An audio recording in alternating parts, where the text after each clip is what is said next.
Alright guys, welcome back to the channel, and today we're going to be talking about the 4-valve motor and what's really going on with that thing. So let's get into today's video.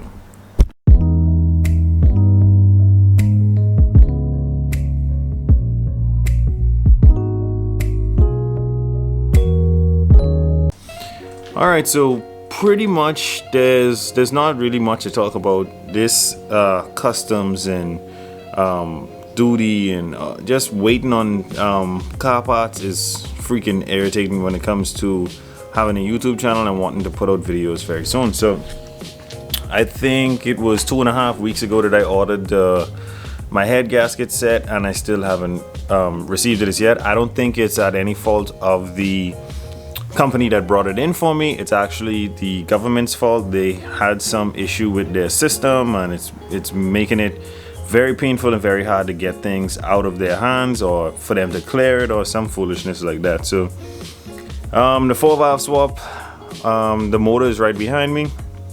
Still haven't done anything else. We have the pistons and rods in, and we're just waiting on the head gasket set. So for now we're at a standstill when it comes to that, and we desperately need that to put this motor back together, but we won't let that stop us. If I can't get that head gasket set within the next day or two, then I'll move on to something else and try to continue restoring the car itself or making the motor prettier. But you guys will see what I'm talking about in the upcoming videos. So yeah, right now we're at a standstill just waiting on parts, which sucks because we have so much work to be done, and to be stuck in a zone where damn, you know, parts are taking long to get here. This is really the most frustrating part about living in the Bahamas and being a car enthusiast. You have to order parts like almost a month in advance just so it doesn't inconvenience you. So yeah, that's pretty much where we are. All right, like I was saying, let me get the battery charger out of the way. Like I was saying, this is the 4-valve motor, and shout out to my friend Dva Creations. He's also a YouTuber that has a really sick 4-valve swap.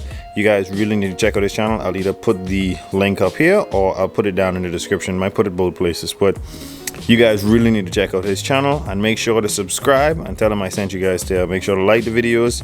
He has a really nice 4-valve swap. So he gave me the tip that I should grab my the bottom, the caps for the rods, and shake them to see if they were slack, and I did, and none of them came up slack. But I just want to state here on video, it's not like I've done this before and like I know what I'm doing. This is literally the first time that I've ever been in a block, and I really do assume that something's gonna be wrong with it when I put it back together. And it's not that I'm jinxing myself, you know, this is, like I said, the first time I'm doing this, so just has me hesitant on what's gonna happen. But even if this block turns out to be messed up when we put it back together, I'm just gonna buy a new one and keep it moving. You know, we're not gonna stop building the 4-valve Mustang. We're just gonna go on to the next motor if this one turns out to be bad, or build this one and buy another one in the meantime to drive around.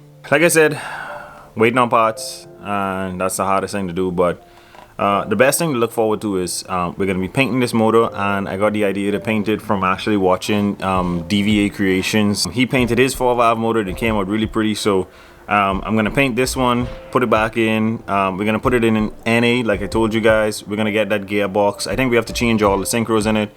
I'm going to open it up and look to see if the gears are good, if they're not chipped, and then most likely the bands for the synchros are bad. I'll order me some synchros, hopefully those reach in time.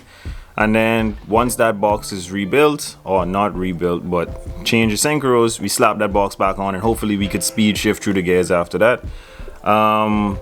That was one of the biggest things, what was really stopping the car from being fast. I wasn't able to speed shift and get through the gears. We're gonna be painting the engine bay, and I'm gonna hold off on telling you guys which color I'm going with, because I am going to paint the engine bay and the inside of the car the same color. So this should be absolutely beautiful. I'm also going to tell you guys we're going to be painting the engine bay, the interior of the car, and the outside of the car with spray paint. So I'm going to show you guys how to get the best results out of spray paint in the next couple of videos. And it's really not a tedious process, but it's more about prep work than it is about really spraying on or laying on a bunch of cans of paint. We won't be doing any body work. I know that sounds crazy because my car does need a lot of body work.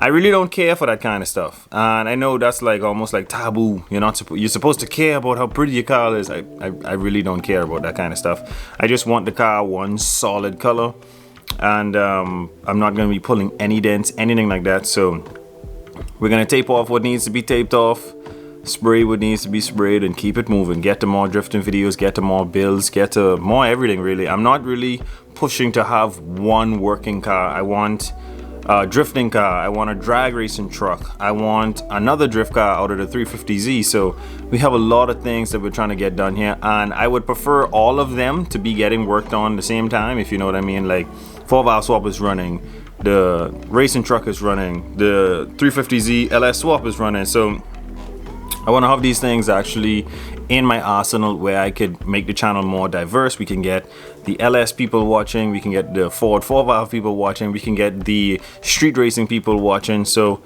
we're gonna definitely progress as we move forward. The time that I'm recording this video, I have 3,600 subscribers, so hopefully we can get to 4K subs very soon.